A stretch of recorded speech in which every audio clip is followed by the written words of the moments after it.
ಕಿವಿಗಳಿಂದ ಕೇಳಿಸ್ಕೊಳ್ಳಿ.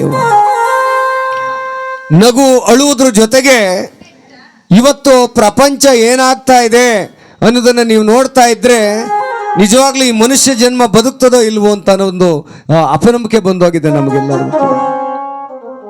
ನೋಡಿ, ಒಂದು ಕುಟುಂಬದಲ್ಲಿ ಅಪ್ಪ ಸೆಕ್ಯೂರಿಟಿ ಕೆಲಸ ಮಾಡ್ತಾವನೆ. ಸೆಕ್ಯೂರಿಟಿ ಕೆಲಸ ಪಾಪ ಹಗಲು ರಾತ್ರಿ ಎಂದರೆ ವಯಸ್ಸಾದ ಜೀವ 60 ವರ್ಷದವನು ಹೋಗಿ ಅಲ್ಲಿ ಆ ಚಳಿ ಒಳಗೆ ಸೆಕ್ಯೂರಿಟಿ ಕೆಲಸ ಮಾಡ್ತಾವನೆ. ಅವನ ಹೆಂಡತಿ ಯಾರ್ದೋ ಮನೆಗೆ ಹೋಗಿ ಮುಸುರೆ ತಿಕ್ತಾಳೆ. ಒಬ್ಬನೇ ಮಗ ಇವನು ಪ್ಯಾಂಟು ಶರ್ಟ ಸೋಕಿ ಮಾಡ್ಕೊಂಡು ಇನ್ಸರ್ಟ್ ಮಾಡ್ಕೊಂಡು ಊರೂರು ತಿರುಗ್ತಾನೆ. ಸಂಜೆ ಆದ್ಮೇಲೆ ಕುಡಿದ್ಬಿಟ್ಟು ಅಪ್ಪ ಅವನಿಗೆ ಹಿಡ್ಕ ಹೊಡಿತಾನೆ. ನೋಡಿ ಎಂಥ ದುಸ್ಥಿತಿ ಇವತ್ತು. ದುಡಿದು ಆ ತಂದೆ ತಾಯಿಯನ್ನ ಸಾಕಬೇಕಾದವನು ಇವನು. ಅಪ್ಪ ಅವನಿಗೆ ಬಂದು ಸಂಜೆ ಹೊತ್ತು ದುಡ್ಡು ಕೊಡೋಕ್ಕೂ ಎಣ್ಣೆ ಹೊಡಿಕೆ, ದುಡ್ಡು ಕೊಡು ಎಣ್ಣೆ ಹೊಡಿಕೆ ಅಂತ ಪಾಪ ಆ ಸೆಕ್ಯೂರಿಟಿ ಕೆಲಸ ಮಾಡುವಂಥವನಿಗೆ ಆ ಮನೆ ಕೆಲಸ ಮಾಡುವಂಥ ತಾಯಿಗೆ ಹಿಡ್ಕ ಹೊಡಿತಾನೆ. ಆ ತಂದೆ ತಾಯಿ ಏನ್ ಮಾಡಿದ್ರು, ಒಂದು ತೀರ್ಮಾನ ಮಾಡಿದ್ರು. ಏನಂತ? ಇವನಿಗೊಂದು ಮದುವೆ ಮಾಡ್ಬಿಡೋಣ. ಕೇಳಿಸ್ಕೊಳ್ಳಿ ದಯಮಾಡಿ, ಇವನಿಗೊಂದು ಮದುವೆ ಮಾಡ್ಬಿಡೋಣ ಅಂತೇಳಿ ಪ್ರೀತಿಯಿಂದ ಗಂಡ ಹೆಂಡತಿ ಕೂತ್ಕೊಂಡು ತೀರ್ಮಾನ ಮಾಡಿದ್ರು. ಒಂದು ಮನೆಯಿಂದ ಹೆಣ್ಣು ತಗೊಂಬಂದು ಮದುವೆ ಮಾಡಿದ್ರು. ಸಂತೋಷವಾಗಿ ಏನೋ ಗಂಡ ಹೆಂಡತಿ ಹೋಯ್ತಾ ಇದ್ರು. ಅಪ್ಪ ಅವನೇ ದುಡ್ದ ಆಗ್ತಿದ್ದ. ಅಪ್ಪ ಅವನೇ ಮಕ್ಕಳಿಗೂ ಮಗನಿಗೂ ಸೊಸೆಗೂ ದುಡ್ಕೊಬಂದು ಆಗ್ತಾವನೆ. ನೋಡಿ ಎಂತ ದುರಂತ ಇದು. ಆಮೇಲೆ ಏನ್ ಮಾಡ್ದ? ಮಗನಿಗೆ ಎಣ್ಣೆ ಚಟ ಜಾಸ್ತಿ ಆಗೋಯ್ತು. ಕುಡಿಯೋದು ಬರೋದು ದುಡಿವಂಗಿಲ್ಲ, ಏನೂ ಇಲ್ಲ. ತಂದೆ ತಾಯಿಗಳನ್ನ ಮನೆಯಿಂದ ಆಚ್ಕೋಗಿ ಈ ಮನೆ ಮಾರಬೇಕು ಅಂತ ಆ ಗಂಡ ಹೆಂಡತಿ ಇಬ್ರು ತಂದೆ ತಾಯಿಗಳು ಹಿಡ್ಕೊಂಡು ಹೊಡೆಯಕ್ಕೆ ಶುರು ಮಾಡ್ಬಿಟ್ರು. ಯಾವಾಗ ಈ ಮಗ ಅಪ್ಪನಿಗೆ ಕೈಕಾಲಲ್ಲಿ ಒಡೆಯಕ್ಕೆ ಶುರು ಮಾಡಿದ್ನೋ ಗಂಡ ಹೆಂಡತಿ ಒಂದು ತೀರ್ಮಾನ ಮಾಡಿದ್ರು, ಇನ್ನು ನಮಗೆ ಇವನಿಂದ ಬದುಕೋದಕ್ಕೆ ಆಗೋದಿಲ್ಲ, ನಾವಿಬ್ರು ಏನಾದ್ರು ಮಾಡಿ ಪ್ರಾಣ ಕಳ್ಕೊಬಿಡು ಮಕ್ಕಳೇ. ಆ ಸೊಸೆನೂ ಅವನ ಜೊತೆಗೆ ಸೇರ್ಕೊಂಡು ನಮ್ಗೆ ಹೊಡೆಯಕ್ಕೆ ಶುರು ಮಾಡ್ತಾಳಲ್ಲ. ಮಗ ಸೊಸೆ ಇಲ್ಲದೆ ಇದ್ದೊತ್ತಲ್ಲಿ ಗಂಡ ಹೆಂಡತಿ ಇಬ್ರು ಒಂದೇ ಹಗ್ಗಕ್ಕೆ ನೇಣಾಕೊಂಡು ಸತ್ತೋಗಿದ್ದಾರಂತ.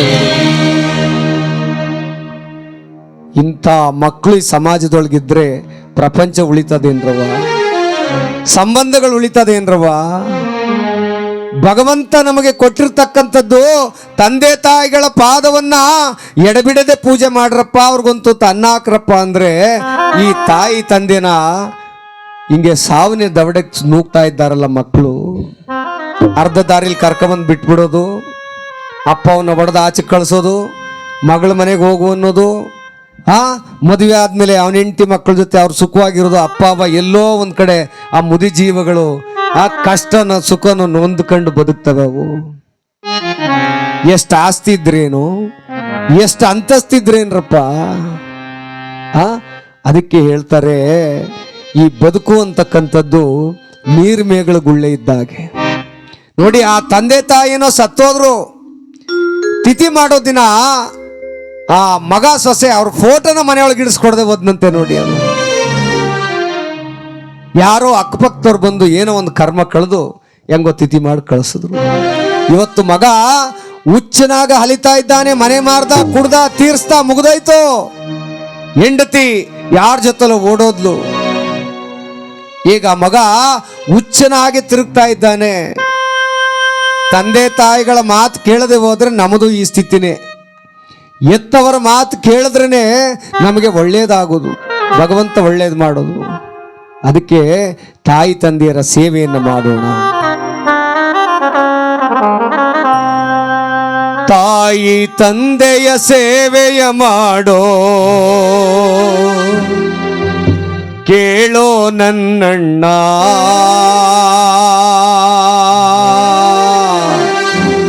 ಅಣ್ಣ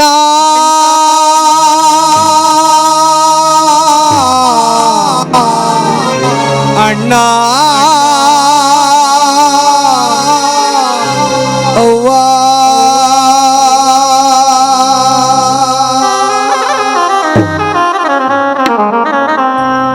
ತಾಯಿ ತಂದೆಯ ಸೇವೆಯ ಮಾಡೋ ಅಣ್ಣ, ಅವರಿಗೆ ತುತ್ತು ಅನ್ನ ಹಾಕೋ ಅಣ್ಣ. ತಾಯಿ ತಂದೆಯ ಸೇವೆಯ ಮಾಡೋ ಅಣ್ಣ, ಅವರಿಗೆ ತುತ್ತು ಅನ್ನ ಹಾಕೋ ಅಣ್ಣ.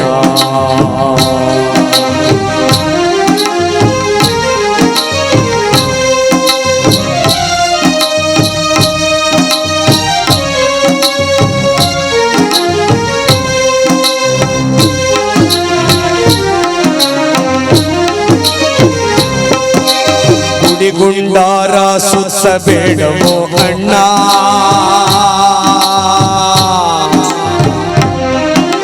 ಗುಡಿಗುಂಡಾರ ಸುತ್ತಬೇಡವೋ ಅಣ್ಣ. ಅಲ್ಲಿ ದೇವರಿಲ್ಲ ಎಂಬುದು ನಿಜ ಕಾಣಣ್ಣ. ಮನೆಯಲ್ಲೇ ಇರುವ ನಿಜ ದೇವರುಗಳ ನೋಡಣ್ಣ, ಅವರ ಪಾದ ಸೇವೆ ಮಾಡಣ್ಣ. ಮನೆಯಲ್ಲಿರುವ ನಿಜ ದೇವರುಗಳ ನೋಡಣ್ಣ, ಅವರ ಪಾದ ಸೇವೆ ಮಾಡಣ್ಣ, ಅವರ ಪಾದ ಸೇವೆ ಮಾಡಣ್ಣ. ತಂದೆ ತಾಯಿಯ ಸೇವೆಯ ಮಾಡೋ ಅಣ್ಣ, ತಂದೆ ತಾಯಿಯ ಋಣವ ತೀರಿಸೋ ಅಣ್ಣ.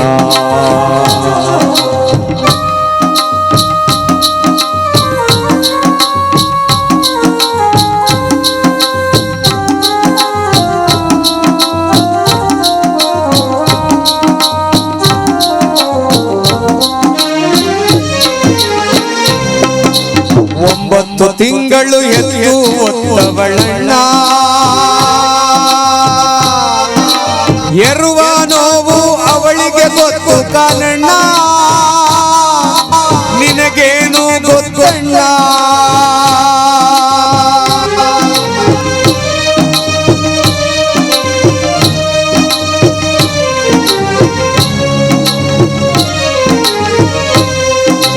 ಒಂಬತ್ತು ತಿಂಗಳು ಎತ್ತು ಒತ್ತವಳಣ್ಣ,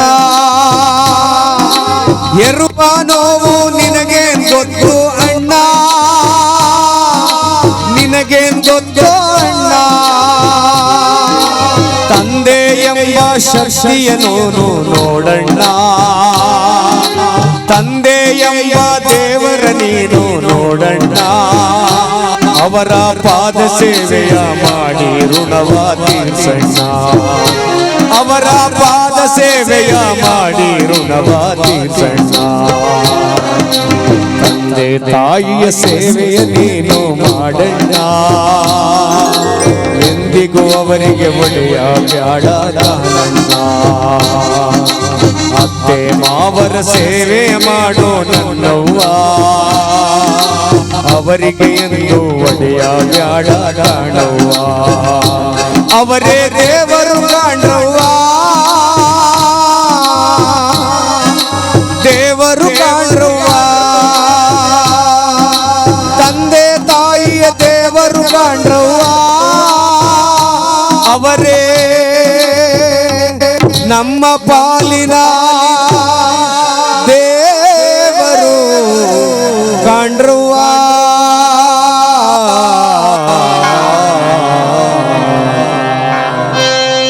ತಂದೆ ತಾಯಿಯ ಸೇವೆಯನ್ನ ಮಾಡಿ ಋಣಮುಕ್ತರಾಗಿ, ತಾಯಿ ನಮಗೆ ಜನ್ಮ ಕೊಡುವಾಗ ಮಗು ಅಂದರೆ ಗರ್ಭದಿಂದ ಹೊರಗಡೆ ಬಂದಾಗ ಮಗು ಮುಷ್ಟಿಯನ್ನು ಹಿಡ್ಕೊಂಡು ಬರುತ್ತಂತೆ. ಆ ತಾಯಿ ತನ್ನ ಸೆರಗಿನಿಂದ ಆ ಮುಷ್ಟಿಯನ್ನು ಬಿಡಿಸಿ ಆ ಧೂಳೊರೆಸ್ತಾಳಲ್ಲ, ಅದೊಂದು ಋಣವನ್ನು ನಮ್ಮ ಚರ್ಮವನ್ನು ಸುಲಿದು ಚಪ್ಪಲಿ ಮಾಡಿದ್ರು ಆ ತಾಯಿ ತಂದೆ ಋಣ ತೀರ್ಸಕ್ಕಾಗಲ್ಲ. ಅದಕ್ಕೆ ಗುಡಿ ಗುಂಡಾರಗಳನ್ನು ಸುತ್ತೋದು ಬಿಡಿ. ಪರಮಾತ್ಮ ನಿರಾಕಾರ ರೂಪಿ, ಎಲ್ಲರನ್ನೂ ಒಳ್ಳೇದು ಮಾಡ್ತಾನೆ.